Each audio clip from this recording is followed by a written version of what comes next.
Hello, family, friends, and fellow sojourners. I've had a problem with this last vlog that I've been trying to do. Lots of roadblocks, and I didn't understand why until last night. I was going to tell you something a little more uplifting and joyful, as I have really given you a lot of heavy stuff the last few vlogs. But this one has to do with Brandy number 3. Brandy number 3 came into my life about 7 years ago, 7 years ago in July. I was really missing Brandy too. We had to put her down several years before that, and I realized I'm a dog person.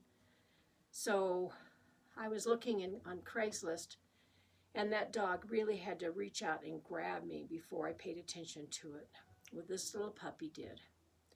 It was a border collie mix, and she looked so much like Brandy 1 that I just fell in love with her instantly. So I contacted the people that were selling her, and I met them at the Walmart parking lot, and they drove up in this really beaten up old red truck. I think it was a Toyota, and walked out with this dog that seemed to, she appeared to be bigger than she was in the picture. So I automatically knew that she was not 8 weeks old. She was probably closer to 10, 11 weeks old. But that didn't matter. She was adorable. And I asked the people, I said, well, what exactly is she mixed with? And they said, oh, she's a border collie Australian Shepherd mix, which was what Brandy 2 was. And I thought, boy, she's pretty big for that breed of dog. And they were really vague about when her birthday was.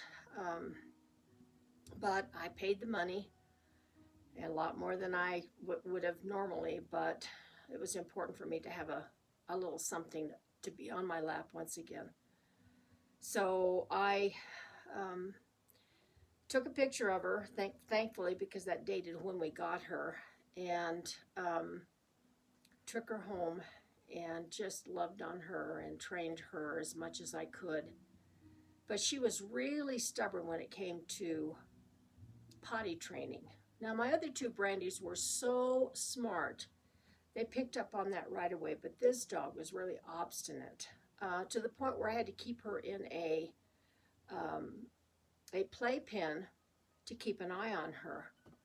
And without fail, whenever I picked her up to let her out, she went over in the corner and she squatted and peed in the corner. So now she's going on about 5 months at this point, and I'm getting really frustrated because I'm thinking, you know, I'm too old for this. I don't want a dog that I can't potty train. So I was really struggling with it. Well, about that same time, I was selling chickens. I was trying to supplement our income, so I went and I put an ad in Craigslist for these poults. They're about, I think they were about 4 months old, maybe 5 months old when I listed them. And this man came out. He had driven all the way from Fountain, Colorado, which is a good hour from us. And he just fell in love with Brandy right away. And he told me that he was a veteran that was suffering from PTSD, and that he had got a dog a year before that he thought would be a good therapy dog, but that dog was real high-strung and wasn't as loving as Brandy was.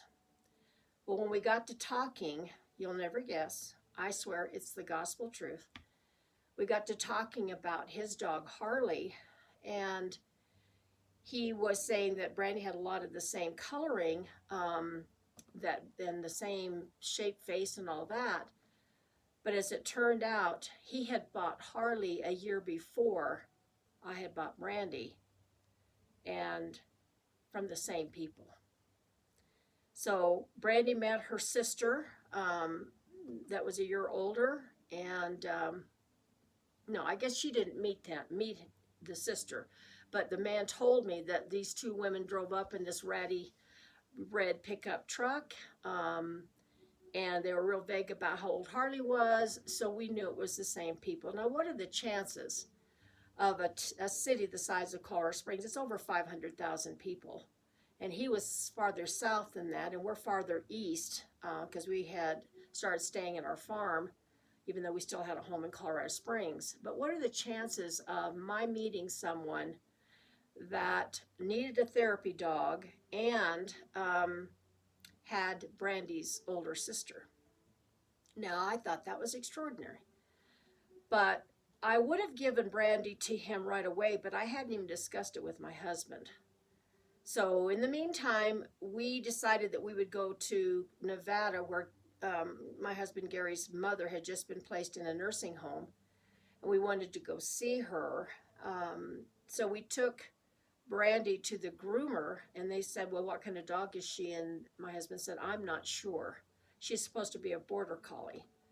And the owner of the company overheard us and said, she's not a border collie, she's a bearded collie. So she showed my husband a picture, and we wondered, after we had Brandy for a while, my husband gave her a bath, and she went from black and white to a dark gray and white. And I thought that these dog flippers had dyed her hair. But it turns out that bearded collies have a recessive genes, and every time they are bathed, they get their color changes somewhat, a little lighter, a little lighter. So we got her groomed, took her to Nevada, and the minute we put her in that therapy or that nursing home, she ran from patient to patient, was so loving, and they just loved her. They were petting her as fast as they could and the brightest smile on their face. And one of the nurses said, oh, you have a bearded collie. It's like they're a rare breed, and how this woman knew it was a bearded collie was beyond me.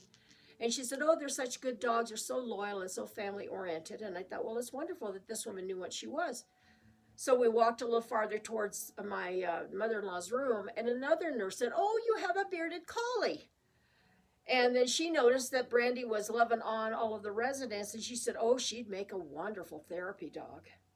So I thought, okay, that verifies that I need to give Brandy to this man that was suffering from PTSD. So when we got home, there was a miracle that happened. It was an absolute miracle. Because when we got home, I realized Brandy must understand every English word. Because do you know that dog instantly became potty trained? I never had another problem with her. She absolutely stopped doing what she was doing before we left for Nevada. So I consider that a miracle, don't you? Or could it be that the Lord knew that that man that I was going to give her to did not need Brandy as much as I did? Because as I look back over the years, I recognize that I too was struggling with PTSD, post-traumatic stress disorder. I definitely had that. And she was my therapy dog. She ministered to my needs. She loved on me every morning. She still to this day greets me at the bedroom door with a toy in her mouth, wagging her tail, and loving on me every single morning. And every chance she gets, she tries to crawl up in my lap. Now she's gained a lot of weight over the years, so she can no longer be in my lap. Little Hita, little Chihuahua, takes that honor. But I just love her to death. I think she's a sweet, sweet dog. Come here, Brandy. Come here. Come here. And of course, Hita wants, come here, Brandy. Come here. I want you to see this dog. Come here, Brandy. Stand up. Stand up. Stand up. Oh, God. She's so heavy, I can't get to her. But Hita says it's all right. So come here, Brandy. Oh, my gosh. She is so heavy. And for some reason, she does not want to crawl on my lap right now. Wouldn't you know it?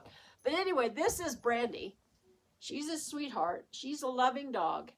And she's definitely the best therapy dog that I've ever had or will ever have. But I love her. So I hope that you enjoyed this story. God bless you, my friends. Goodbye.